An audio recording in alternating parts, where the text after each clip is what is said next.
അല്ല ഇതെന്തൊരു ഏർപ്പാടാ? കല്യാണം കഴിഞ്ഞിട്ട് ഇത്രയും ദിവസമായില്ലേ, എന്നിട്ട് ഇപ്പോഴും നീ ഇവിടെയും അവൾ അവിടെയാണ് കിടക്കുന്നത്. പോയി അവിടെ മുറി കിടക്കണം. എന്നിട്ട് എന്തിനാ? നിനക്ക് ഒളിഞ്ഞു നോക്കാനല്ലേ? അങ്ങനെ ഇപ്പൊ നീ ഞങ്ങളുടെ സീൻ കാണണ്ട.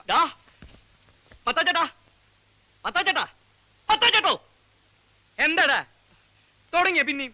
ഇവനെ നോക്കി, ഇവന്റെ കല്യാണം ശരിക്കുള്ള കല്യാണമായിരുന്നു എന്ന് എനിക്ക് സംശയമുണ്ട്. അല്ലെങ്കിൽ ആ പെണ്ണിനെ അവിടെ തനിച്ചാക്കിട്ട് ഇവൻ ഇവിടെ വന്ന് കിടക്കുന്ന എന്തിനാ? ശരിയാണല്ലോ, നിനക്ക് അവിടെ പോയി സുഖമായിട്ട് കിടന്നൂടാ ഗോപാലകൃഷ്ണ. ഓ, ആ സുഖം ഞാൻ വേണ്ടെന്ന് വെച്ചു. നിങ്ങളൊക്കെ ഇവിടെ ഇങ്ങനെ ദുഃഖിച്ചു കഴിയുമ്പോ ഞാൻ മാത്രം സൂഹിക്കുന്നത് ശരിയല്ലല്ലോ. അങ്ങനെ നീ എന്തിനാണ് ഒരു ത്യാഗം ചെയ്യണേ? എഴുന്നേൽക്കടാ, എടാ ഇങ്ങോട്ട് എഴുന്നേൽക്കാൻ.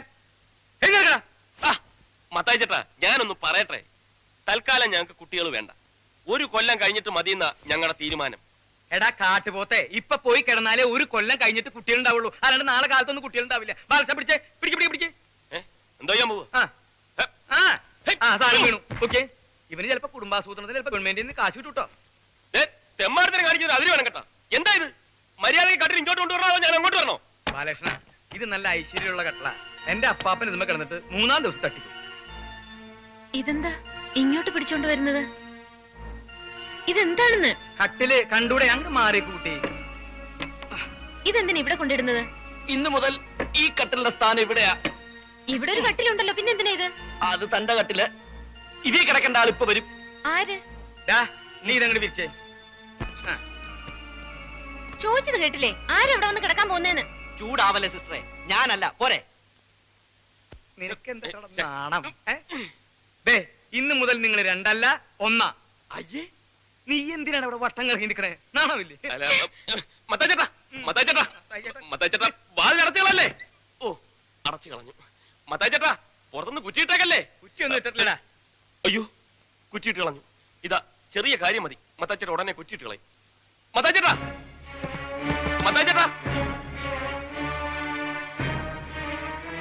സോറി ഉണ്ട് കേട്ടോ. എന്തിനാ എന്നെ ഇങ്ങനെ നോക്കുന്നത്? ഞാനല്ലല്ലോ, അവരല്ലേ എന്നെ കൊണ്ടുവന്ന് തള്ളിയത്. ഏതായാലും അവരുടെ മനസ്സിലിരിപ്പൊന്നും നടക്കാൻ പോകുന്നില്ല.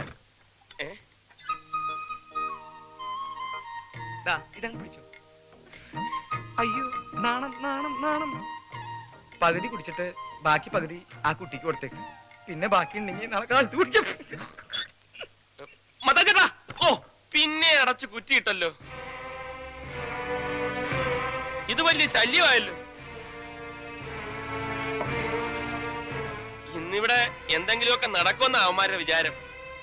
അതിന് വേറെ ആളെ നോക്കണം. മീര പേടിക്കണ്ട, കട്ടിൽ സൗകര്യമായിട്ട് കിടന്നോളൂ. ഞാനിവിടെ അറ്റത്ത് ഒതുങ്ങി കിടന്നോളാം. പോരെ? വേണ്ട, കട്ടിലിന്റെ സാറ് തന്നെ വിസ്തരിച്ച് കിടന്നോളൂ.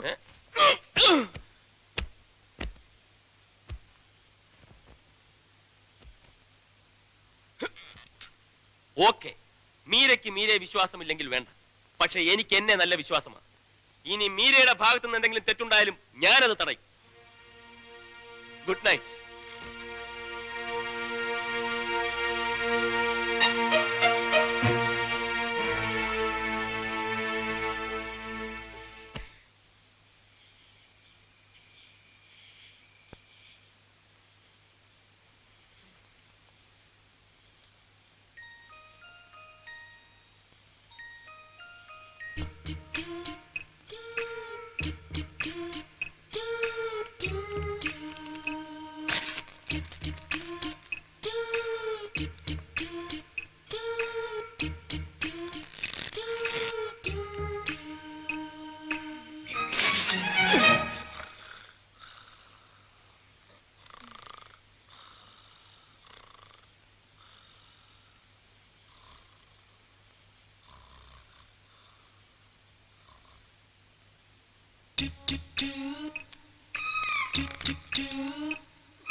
എന്താണോ ഒച്ച കേട്ടത്? ഫസ്റ്റ് നൈറ്റ് അല്ലേ, അതിന്റെ ആയിരിക്കും മത്തായിച്ചേട്ടാ. ഫസ്റ്റ് നൈറ്റ് എന്ന് പറഞ്ഞിട്ട് ഇങ്ങനെ ഒച്ച ഉണ്ടാവൂ?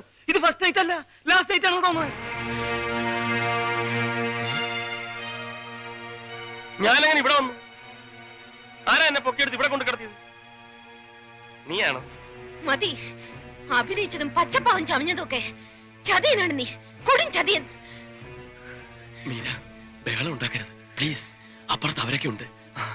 അവരൊക്കെ കേക്കട്ടെ, സത്യം എന്താണെന്ന് അവരറിയട്ടെ. നിങ്ങൾ ചെയ്ത വൃത്തികേടുകളൊക്കെ ഇവിടെ എല്ലാവരും അറിയട്ടെ. അതിന് ഞാൻ എന്ത് വൃത്തിയേട് ചെയ്തെന്നാ? ഉറക്കത്തിൽ അറിയാവുന്ന കെട്ടിപ്പിടിച്ചോ? അപ്പൊ നീ എന്നെ ഉറക്കത്തിൽ കെട്ടിപ്പിടിച്ചോ? അത് ഞാൻ ക്ഷമിച്ചില്ല. അതുപോലെ ഞാനും ഒന്ന് അറിയാണ്ട് ചെയ്തു പോയതാ. അറിയാണ്ടാണല്ലേ?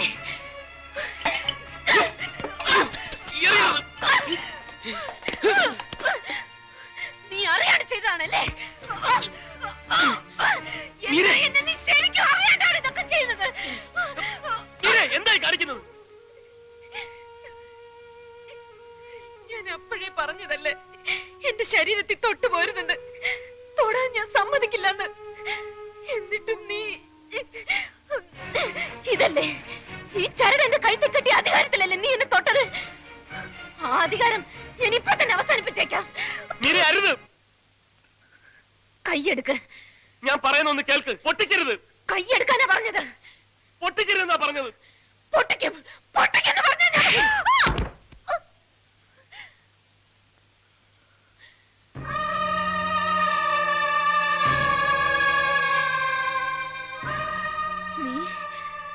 നീ എന്നെ തല്ലിയല്ലേ? നിന്നെ തല്ലുകയല്ല, കൊന്നു കുഴിച്ചു മൂടുക വേണ്ടത്. ഇനി ആ താലിയിൽ എങ്ങനെ തൊട്ടാലുണ്ടല്ലോ, കൊന്നുകളയും നിന്നെ ഞാൻ. വേണ്ട, നീ എന്നെ കൊല്ലണ്ട. ഞാൻ ചാവല്ലേ നിനക്ക് വേണ്ടു? ഞാൻ ചത്തോളാം, ഞാൻ തന്നെ ചത്തോളാം. പോ, എവിടെയെങ്കിലും പോയി ചാവ്.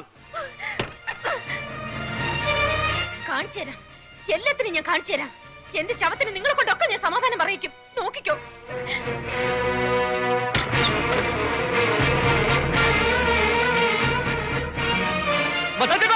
അവിടെ കിണറ്റിന് നേരെ പോണു. അയ്യോ, അവള് ചാടും, അവൾ ഉറപ്പായിട്ട് കിണറ്റിൽ ചാടും. മീരേ, മീരേ, മോളെ ഞാൻ പറയണത് കേട്ടോ. ഞാൻ പറയണത് കേൾക്കാൻ മോളെ എന്തെങ്കിലും ഉണ്ടെങ്കിൽ പെണ്ണെ മര്യാദ കേൾക്കാൻ പറ്റില്ലല്ലേ?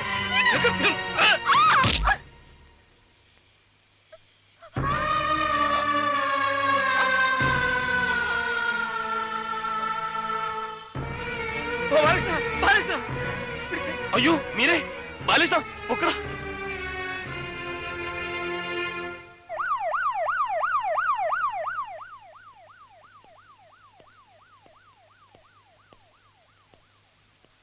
ആ പെൺകുട്ടിയുടെ ഭർത്താവാരാ? ദേ ഇവനാ ഗോപാലകൃഷ്ണൻ. ഇരിക്കൂ.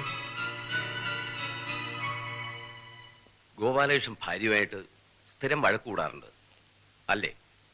ഇല്ല, ഇങ്ങനെ ഒരു സംഭവം ഇതാദ്യമായിട്ടാ. അല്ലല്ലോ ഗോപാലകൃഷ്ണ, റോഡിൽ കിടന്ന് നിങ്ങൾ ഒരിക്കൽ വഴക്കൂടിയിട്ടില്ലേ?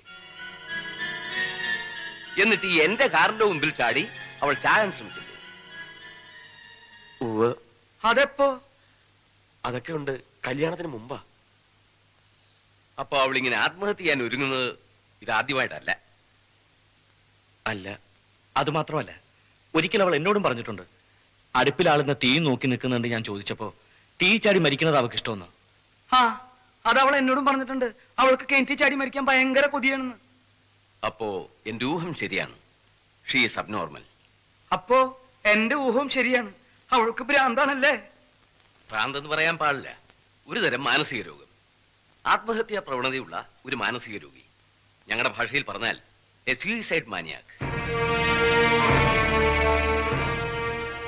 മരണം സ്വയം വരിക്കുക, ആ മരണത്തിലൂടെ മറ്റുള്ളവരോട് പ്രതികാരം ചെയ്യുക, അതാ അവളുടെ ഉദ്ദേശം. അല്ലെങ്കിൽ അവൾ ഇങ്ങനെ ഒരു കത്തെഴുതി എപ്പോഴും കൂടെ കൊണ്ട് നടക്കേണ്ട കാര്യമില്ലല്ലോ. ഇതെനിക്ക് അവളുടെ കയ്യിൽ നിന്ന് കിട്ടിയതാ. ഇതിലെന്താ എഴുതിയിരിക്കുന്നതെന്ന് ഞാൻ വായിക്കാം. പ്രിയപ്പെട്ട അച്ഛന്, ഞാൻ ഒരിക്കലും ആത്മഹത്യ ചെയ്യില്ല. എന്റെ മരണം അതേത് നിമിഷത്തിലും സംഭവിക്കാം. അങ്ങനെ സംഭവിച്ചാൽ അച്ഛൻ അറിയണം അതൊരു കൊലപാതകമാണെന്ന്. എന്റെ ഭർത്താവാണ് എന്നെ കൊന്നിരിക്കുന്നതെന്ന്. അച്ഛന്റെ മകൾ മീര.